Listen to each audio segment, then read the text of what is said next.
To create your Google Form assessment, log into your Google Drive, click on the New button, and select Google Forms blank form. When your form opens up, you'll want to check the settings. Click on the gear icon and look on the General tab. Most likely you'll want to collect email addresses so that you will know that your students are logged in as themselves as they take the quiz. You can restrict it to just users in your shared email system, which means that only people in your district or school will be able to access the form. If you're going to share the form with parents for a different purpose, then you would not want to have this one ticked. You can limit students to one response if it's a one-time assessment, or you can let them take it over again by leaving that unchecked. And then you can decide if they can edit after they submit and if they can see the summaries of everyone's responses. Scroll back up and look at the Presentation tab.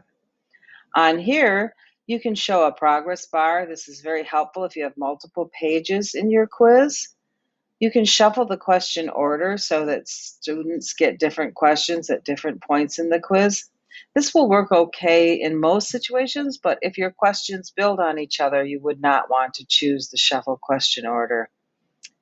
You can change the confirmation message. The default is your response has been recorded, but you can add your own response.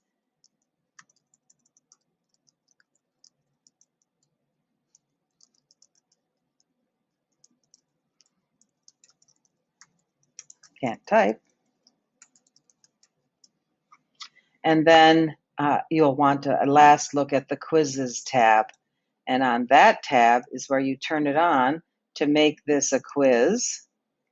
And then there's different things that you can do with a Chromebook. This really only works if the Chromebooks are on site in your school district, but it will keep students in just the quiz tab. If it's not a formative assessment, it's a summative assessment, you may want to do that. And then down here, you'll want to decide. I typically choose later after manual review, especially if I have any short answer or paragraph answers type questions in the quiz, because students will get a very low score until those questions are marked and added to the total. I might not want students to be able to see these things, but I can check or uncheck them. And if I'm not sure what they are, I can rest on the question mark and it'll say identify which questions were answered incorrectly.